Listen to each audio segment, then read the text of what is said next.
You ever notice how the most dangerous advice always starts with, "You don't need that. You don't need insurance. You don't need a seatbelt. You don't need a carry permit anymore. Just strap in. You're good." And every time I hear that last one, I shake my head. Because in 2025, with the laws we've got, the truth is simple. That little piece of plastic might be the only thing standing between you and a felony charge. Now, I didn't come here to bore you with legal textbooks. I came here to tell you why this matters, why history keeps repeating, and why ignoring it could cost you everything. So let's hit rewind. Go back 40, 50 years, the late 70s, early 80s. America looked very different when it came to carrying a gun. Most states were what we call may issue. That meant the local sheriff or police chief had absolute power. If they liked you, maybe you got a permit. If they didn't, too bad. And let's not kid ourselves. May issue was a polite cover for discrimination. White, wealthy, politically connected. Step right up. Ordinary citizens get in line and stay there. That was the ugly reality. People who needed protection the most were the ones denied. It wasn't about safety, it was about control, and it went on for decades. But then the cracks started showing. A few states tried something radical: shall issue. Meet the requirements, pass the check, get the permit. No politics. No favoritism. Washington, New Hampshire, they were the early pioneers. And then came Florida in the late 80s. Florida changed the whole game. They passed a shall issue law that covered everyone statewide. No special connections required. Ordinary people suddenly had a fair shot. And guess what? The sky didn't fall. Crime didn't explode. The doomsday predictions flopped. Florida proved it could work. And when that domino fell, others followed. By the 1990s, the may issue was losing its grip. State after state moved to shall issue, and the era of political gatekeeping began to collapse. Finally, citizens were being trusted. Now, I can hear someone in the back saying, "Well, that's ancient history. Things are better now. Permits don't matter anymore." Slow down. Yes, things improved, but permits didn't vanish. And laws didn't magically line up across all 50 states. If anything, the patchwork got messier. Let me stop here for a second. If you're the kind of person who wants the straight truth about how these laws work, not the headlines, not the slogans, but the actual reality, then make sure you hit subscribe, and stick around. Because this isn't the last time we're going to dive into the nuts and bolts that decide whether you walk free or end up in a courtroom. All right, back on track. Through the 2000s, shall issue became the norm. And then came 2022. That's when the Supreme Court stepped in with the Bruen decision. New York State Rifle and Pistol Association v. Bruen. That case slammed the door on a lot of lingering may-issue nonsense. The court said the right to carry a firearm isn't some privilege a bureaucrat hands out like a prize. It's a constitutional right. Unless there's a damn good reason. The state can't just say no. That was a turning point. But here's the kicker. Even after Bruen, the laws across this country are still a mess. A patchwork quilt, stitched together from 50 different fabrics that don't match, each state with its own quirks, its own politics, its own rules. Some make sense, some are outright insane. And if you think you're safe because your state lets you carry without a permit, I promise you, the second you cross a border, you might be breaking the law without even realizing it. That's why I keep hammering this point. That's why I get fired up, because permits still matter. It's not about what we wish, it's about reality. And reality is unforgiving. Ignore it, and you pay the price. So where are we now? October 2025. We've come a long way from the old may issue days. We've seen shall issue spread. We've seen permitless carry rise, but the patchwork remains, and the stakes are higher than ever. Stick with me, because in the next stretch we'll break down the Vermont model, why 29 states now let people carry without a permit, and why that freedom isn't as simple as it looks. Spoiler, you'll see how quickly the fine print can turn your right into a crime. Here's the thing about America and guns: every state thinks it's special, and in a way, they are. But that special attitude creates chaos when you're just trying to stay legal. Let's talk about permitless carry, the so-called Vermont model. For as long as anyone can remember, Vermont stood alone. No permit, no paperwork, no hassle, as long as you weren't a felon, mentally incompetent, or walking around with malice in your heart. Yes, the law literally said that. You could carry. That was Vermont. Simple, clean, logical, in its own way. Meanwhile, the rest of the country acted like Vermont was some kind of wild frontier experiment. People warned it would be chaos, blood in the streets, the end of civilization. And then decade after decade went by, and Vermont stayed Vermont. No collapse, no disaster, just citizens quietly exercising a right. Fast forward to the 1990s, then the 2000s, then the 2010s. Slowly other states looked at Vermont and said, "Why not us?" And one by one, they joined. By the early 2020s, the floodgates were open. And now, here we are in October 2025, and 29 states have adopted permitless carry. That's more than half the country. Think about that for a second. 30 years ago, that number was 1. Today, it's 29. That's a revolution in how America handles concealed weapons. Sounds good. Right freedom spreading, red tape disappearing. But here's the catch, and you knew there'd be a catch. Just because your state lets you carry without a permit doesn't mean the next state over-agrees. Cross the border, and suddenly you're a criminal. And no, ignorance of the law doesn't save you. Try telling an officer in Massachusetts, but hey, it's legal where I'm from, and see how far that gets you. Spoiler straight to booking. This is where reciprocity comes in. For years, states have played this little game of recognizing, or refusing to recognize, each other's permits. At first, it was handled by attorneys general making handshake deals. One year they say yes, the next year they say no. No public notice, no warning, just boom. Your permit is now worthless across the border. Case in point, Nevada and Florida.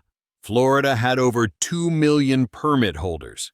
The Department of Agriculture was issuing them like clockwork, renewal every 4 years. Then they stretched it to 5 years to ease the workload. Sounds reasonable. Right. But Nevada decided, nope, we only recognize states with 4-year renewals. Florida changed to 5. Sorry, no longer valid here. And just like that, thousands of lawful carriers went from legal to felons overnight. No warning, no headlines, nothing, just bureaucratic whiplash. And then, later, Nevada flipped back again. Recognition returned. Do you see the problem? It's like trying to play a board game where the rules change mid-turn. And nobody bothers to tell you. That's reciprocity today. Arbitrary, fragile. Now, people have been shouting about national reciprocity for years. The dream is simple. One permit recognized everywhere, like a driver's license. You don't get pulled over in another state and have the officer say, "Sorry, we don't accept licenses from Ohio here," but with guns. That's exactly the nightmare we live with. 50 states, 50 sets of rules, 50 chances to screw up. As of October 2025, we're still stuck in limbo. There's momentum. There's hope. Some lawmakers are pushing hard, but critics scream it's dangerous, that it'll create a lowest common denominator system. They warn the federal government could yank it all away later, leaving us worse off. And you know what? Maybe that's true. But I'll tell you what's worse, the mess we've got right now. Imagine planning a road trip. You start in a permitless carry state. Let's say Kentucky. You drive across state lines into Illinois, and suddenly your perfectly legal pistol is contraband. Keep going into New York, and you're not just in trouble, you're looking at mandatory jail time. Same trip, same person, same gun, only the map changes. That's not law, that's insanity. And let's be honest here, the people who pay the price aren't the criminals. They already ignore the rules. It's the law-abiding carriers who get trapped. The guy visiting family. The woman is traveling for work. The parent is rushing to another state for a medical emergency. Those are the people blindsided by this patchwork quilt. So, when folks say, "Why worry about permits? My state's permitless," I can't help but roll my eyes. Sure, maybe you're fine at home, but the second life pulls you somewhere unexpected, an emergency, a job opportunity, a simple vacation. You're on the hook. And that's why the permit still matters. It's not glamorous, it's not exciting, but it's a shield, a legal lifeline in a system designed to trip you up. National reciprocity could fix it. It could. One rule, one standard, everywhere. But until that day comes, don't bet your freedom on hope. Bet it on a permit. Because as broken as this system is, that little card can be the difference between a safe trip and a life-changing arrest. And that's the ugly truth. Permitless carry sounds simple, but the reality is complicated. Vermont might have been fine with it for 100 years. But Vermont isn't the rest of the country. Travel a little, and you'll see how quickly freedom turns into felony. Stick around, because next we're diving into why permits aren't just legal shields, but also badges of responsibility. We'll talk about how police see them, why they matter in traffic stops, and we'll dig into real-world cases, some tragic, some outrageous. That proved the point better than I ever could. A carry permit is more than a card. It's proof. Proof that you've been vetted, checked, and approved by the state to walk among society with a loaded firearm. Critics sneer at that idea, but in practice, it's powerful. When a police officer pulls you over, that card can mean the difference between tension and calm. Hand over your license and mention you're legal to carry, and officers usually relax. Without that permit, the same encounter can tilt the other way. Suspicion, questions, a sense that you're hiding something. That's not the position you want to be in on the side of a highway at night with flashing lights in your mirror. The card smooths the rough edges. History gives us brutal examples of what happens when people carry without one. Bernard Goetz in New York City, mid-1980s. A man beaten by muggers, denied a permit again and again, finally carried anyway. He defended himself on the subway and was acquitted of the shooting but convicted for carrying without a license. Thomas Naeem Watkins in Florida during the early 1990s faced a similar tragedy. A young man from Oakland, living in Tampa, knew he needed protection. The permit cost over $100. The gun he wanted cost $300. He chose the gun when a violent man attacked him and his girlfriend. Watkins defended himself. The jury admitted it looked like self-defense, but because he had no permit, they convicted him anyway. His choice, to buy a gun instead of a permit, sealed his fate. Another story, one I've seen firsthand: Bob Tessitore, traveling from Rhode Island into Massachusetts. He had a valid license in his home state. He delayed the costly Massachusetts permit. Then a trip to see a friend turned violent. He used his firearm legally to save himself, yet in Massachusetts he was guilty the moment he crossed the border. 1 year in jail. Convicted felon. All because he hadn't spent a few $100s and a few hours to get that piece of paper. 3 different men. 3 different circumstances. One common thread: no permit. To drive the point home, imagine 4 brothers, all raised the same, all lawful gun owners. One lives in New York City with a city permit. One lives in Buffalo with a state-level license. One lives in Vermont, where no license exists. One lives in Massachusetts, where permits are hard to get. They meet in New York City for dinner. On the way, a crash puts them in the hospital. Guns are discovered.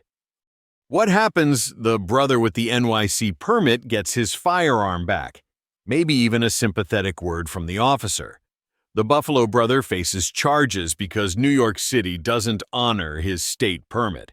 The Vermont brother is simply out of luck. There's no permit to recognize. The Massachusetts brother arrested. Mandatory penalty.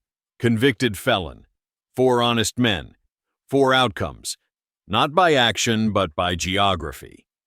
That is the patchwork. People love to argue about principles. They say, I shouldn't need a permit. The Second Amendment is my permit. In theory, yes. In practice, tell that to a judge.